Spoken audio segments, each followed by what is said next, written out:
Hi. ಇವತ್ತು ಗುರುವಾರ. ಗುರು ರಾಘವೇಂದ್ರ ಸ್ವಾಮಿಗೆ ದೇವಸ್ಥಾನಕ್ಕೆ ಹೋಗಬೇಕು. ನೀವು ಹೋಗಿ, ತುಂಬ ಒಳ್ಳೆಯದು. ಗುರುಬಲ ಮನುಷ್ಯನಿಗಿದ್ದರೆ ಎಲ್ಲ ಪರಿಹಾರ ಆಗುತ್ತೆ. ಗುರುವಾರ ಹೋಗಿ ನಾನ್ ವೆಜ್ ತಿನ್ಬೇಡಿ. ನಾನು ನಾನ್ ವೆಜ್ ಪ್ರೇಯನೇ, ಆದರೂ ಗುರುವಾರ ಶನಿವಾರ ನಾನು ಮುಟ್ಟೋದೇ ಇಲ್ಲ ಅಂತ ನಾನು ನಿಮ್ಗೆ ಹೇಳ್ತಾ ಇದ್ದೀನಿ. ನಾನೀಗ ಸ್ನಾನ ಮಾಡ್ಕೊಂಡು ರೆಡಿ ಆಯ್ತೀನಿ. ಈಗ ಪಟ್ಟಂತ ಹೋಯ್ತೀನಿ. ಆಮೇಲೆ ಆ ದೇವಸ್ಥಾನ ನಿಮ್ಮನ್ನು ಮೀಟ್ ಮಾಡ್ತೀನಿ, ದೇವ್ರನ್ನ ತೋರಿಸ್ತೀನಿ. ಓಕೆ, ಬಾಯ್ ಬಾಯ್. ಓಕೆ, ನಾನು ರೆಡಿ ಆದೆ. ಈಗ ನಾವು ದೇವಸ್ಥಾನಕ್ಕೆ ಹೋಗೋಣ ಬನ್ನಿ, ರಾಘವೇಂದ್ರ ಸ್ವಾಮಿ ದೇವಸ್ಥಾನಕ್ಕೆ.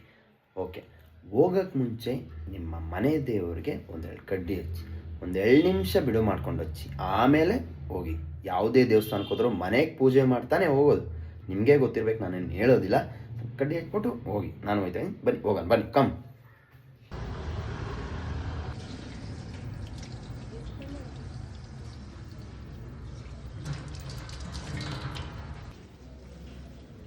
ಕ್ಯೂ ನೋಡಿದ ತಕ್ಷಣ ನೀವು ದರ್ಶನ ಆಗುತ್ತೋ ಆಗಲ್ವೋ ಅಂದ್ಕೊಂಡಿದ್ದೆ, ಆದರೆ ದರ್ಶನ ಅಂತೂ ತುಂಬ ಚೆನ್ನಾಗೇ ರಾಘವೇಂದ್ರ ಸ್ವಾಮಿ ಇದಾಯಿತು.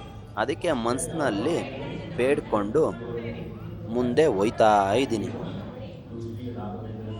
ನೋಡಿದ್ರೆ ಜನ ತುಂಬ ಹೋಗಿದ್ರು. ಕಣ್ಣು ಮುಚ್ಕೊಂಡು ಶ್ಲೋಕ ಹೇಳಕ್ಕೆ ಸ್ಟಾರ್ಟ್ ಮಾಡಿದೆ.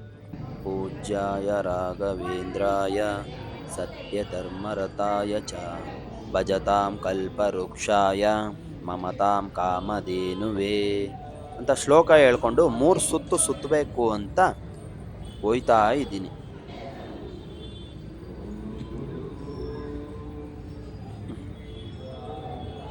ನಾನು ಈ ಕಡೆ ದರ್ಶನ ಮಾಡೋಣ ಅಂದರೆ ಜನ, ಆದರೆ ಮುಂದೆಯಿಂದ ಈಚೆನೇ ದೇವ್ರ ದರ್ಶನ ಮಾಡ್ಕೊಂಡು ಬಂದ್ಬಿಟ್ಟೆ. ಸ್ವಾಮಿ ಹತ್ರ ಪ್ರಸಾದ ಎತ್ಕೊಂಡು ದೀಪಗಳನ್ನೆಲ್ಲ ನೋಡಿಕೊಂಡು ಮಹಾನುಭಾವ ಪರಮೇಶ್ವರನ ದರ್ಶನ ಆಯಿತು. ಪರಮೇಶ್ವರನ ದರ್ಶನ ಆದ ತಕ್ಷಣವೇ ಮಹಾತಾಯಿ ಚಾಮುಂಡೇಶ್ವರಿ ತಾಯಿ ದರ್ಶನ ಆಯಿತು.